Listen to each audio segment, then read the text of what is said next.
What is death. Life finite है, infinite नहीं है। बकेट लिस्ट मतलब लाइफ में आप सबसे ज्यादा किन चीजों को करना चाहते हो। तो मौत भी ना उतनी दूर होती नहीं है जितनी दूर हमें लगती है। मृत्यु यानी जीवन का अंतिम और आखिरी सच।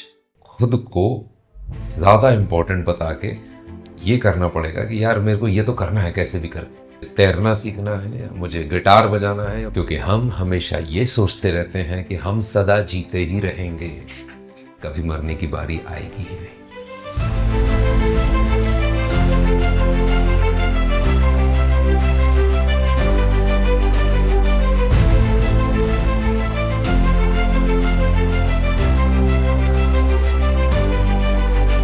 नमस्कार दोस्तों, तो आज का सवाल है व्हाट इज डेथ। मृत्यु क्या है। आप लोग सोच रहे होंगे यार पिछले में पूछ रहा था व्हाट इज लाइफ, अब पूछ रहा है व्हाट इज डेथ, मांजरा क्या है। तो मैंने सोचा कि रेनबो के पूरे दोनों एंड कवर कर लेते हैं, what is life, what is death, फिर इन बिटवीन जो भी कुछ होती हैं सारी बातें करेंगे। मृत्यु यानी जीवन का अंतिम और आखिरी सच।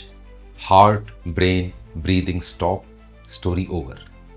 लेकिन सबसे फनी पार्ट यह है, पूरी जिंदगी हम ये सोच के जीते हैं यार हम नहीं मरेंगे, आएगी मृत्यु, कुछ ना कुछ करके अवॉइड कर लेंगे, हम तो जीते रहेंगे। तो अगर एक बार हमने खुद को समझा लिया कि लाइफ फाइनाइट है, इनफाइनाइट नहीं है, इसका एक स्टार्ट है, इसका एक एंड है, तो हम भी लाइफ को उसी तरीके से ट्रीट करेंगे जैसे हम दूसरी फाइनाइट लिमिटेड चीज़ों को ट्रीट करते हैं। हमारा एक दिन, सुबह, दोपहर, शाम, रात, कोई जर्नी ट्रेन की एक डेस्टिनेशन से स्टार्ट होती है, एक एंड डेस्टिनेशन पे जाके खत्म होती है। तो कोई भी फाइनाइट चीज़ होती है ना, उसकी हम प्लानिंग करते हैं कि सुबह हमें ये करना है, दोपहर को, शाम को, रात को ये करना है और दिन को खत्म होना है। दिन खत्म हो गया, बात गई। इसी तरीके से इस लाइफ में हमें जो जो चीज़ें करनी है, हमारी बकेट लिस्ट। बकेट लिस्ट मतलब लाइफ में आप सबसे ज़्यादा किन चीज़ों को करना चाहते हो, उन चीज़ों की लिस्ट बनाओ और अपनी लाइफ की किस स्टेज पे आपको उन चीज़ों को करना है ये भी दिमाग में बिल्कुल क्लियर होना चाहिए। लेकिन एक बात याद रखना, जो ये बहुत इंपॉर्टेंट चीज़ है ना लाइफ में, जो आप करना चाहते हो, उनको आपकी रूटीन लाइफ इतनी आसानी से करने नहीं देगी।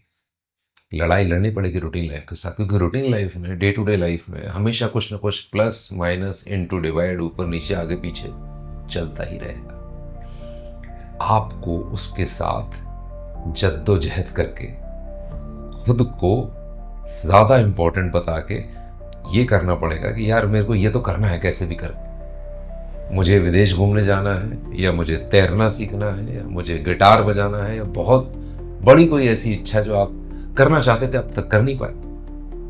एक बहुत ही इंपॉर्टेंट सी चीज़ है, बैक मिरर होता है गाड़ी में, उस पर लिखा होता है objects are closer than they appear in the mirror. तो मौत भी ना उतनी दूर होती नहीं है जितनी दूर हमें लगती है। तो यार अगर वो इतनी दूर नहीं है तो मौत से पहले हमें जो इतनी इंपॉर्टेंट चीजें हैं उनको हम साइड में रख के और अपनी रूटीन लाइफ जिए ही चले जा रहे हैं बस। क्यों? क्योंकि हम हमेशा ये सोचते रहते हैं कि हम सदा जीते ही रहेंगे, कभी मरने की बारी आएगी ही नहीं। चलो एक और एग्जांपल देते हैं जो डेथ की अवेयरनेस के साथ रिलेटेड है। पैसा, मनी। हमारी जिंदगी में पैसे का बहुत ज्यादा इंपॉर्टेंस है।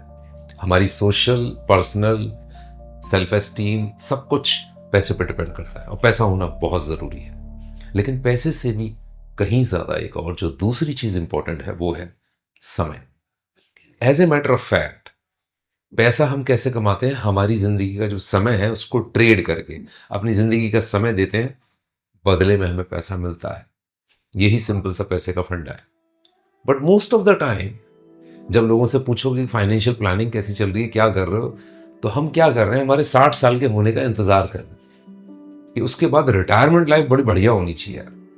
उससे पहले तक स्लॉग कर रहे हैं, लगे हुए हैं 30s में, 40s में, 50s में। कब निकल जाता है वो टाइम पता ही नहीं चलता। क्या क्या चीजें वो करनी थी वो कभी कर ही नहीं पाए। क्यों? क्योंकि रिटायरमेंट की प्लानिंग कर रहे थे। बड़ी अच्छी बात है कि 0 to 60 रिटायरमेंट की प्लानिंग, उसके बाद 60 के बाद जीना शुरू करेंगे। हमारी जो बॉडी होती है ना, बायोलॉजिकली एवरी डेकेड डिग्रेड करती है। हर 10 साल बाद बोन्स की डेंसिटी कम हो जाती है, बायोलॉजिकल फंक्शन डिटीरियोरेट होने लगते हैं, एटसेट्रा एटसेट्रा। तो कभी एक ऐसा पॉइंट भी आना चाहिए कि भाई हमारी जो फाइनेंशियल अर्निंग की जो कैपेसिटी है वो अपने पीक पे पहुंच गई, उसके बाद हम उसे और पीक पे ले जाने की कोशिश कर रहे हैं बिना ये सोचे कि शरीर तो ढल रहा है, इस शरीर से एंजॉय तो आगे कर ही नहीं पाएंगे।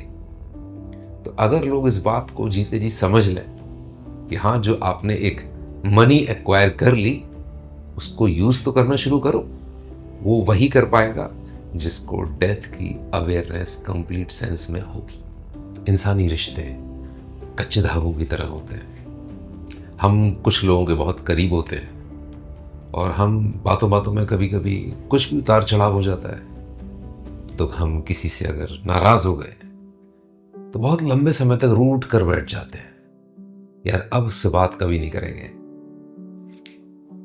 कभी नहीं करेंगे मतलब कब तक? हमेशा तो ना आप रहोगे ना वो रहेंगे।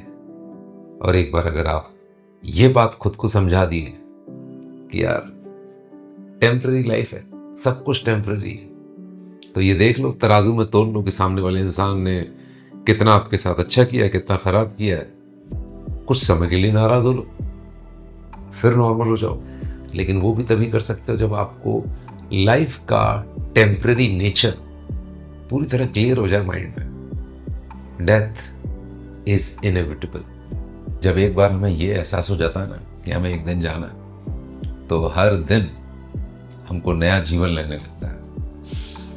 लंबी सांस लो, धड़कन महसूस करो, ग्रेटिट्यूड से फिल्ड रहो, शुक्राना ऊपर वाले का कि भाई एक नया दिन फिर मिल गया जिंदगी जीने का, इस खूबसूरत जिंदगी को जीने का। तो मौत से डरना बहुत लाजमी है, बहुत ही नेचुरल सा इमोशन है। लेकिन अगर अवेयरनेस ऑफ डेथ हमारी लाइफ को इतना ब्यूटीफुल बना सकती है, जहाँ पे हम हमारी दिली ख्वाहिशों को पूरा करने की कोशिश कर रहे हैं, जहाँ पे हम पैसे और समय में तालमेल बिठाने की कोशिश कर रहे हैं, जहाँ पे हम लोगों को माफ़ करना सीख ले रहे हैं क्योंकि सब कुछ टेम्परेरी है, तो क्यों ना मौत का ध्यान रखा जाए, क्यों ना अपनी ज़िंदगी को एक बेहतर ज़िंदगी बनाया जाए। धन्यवाद दोस्तों।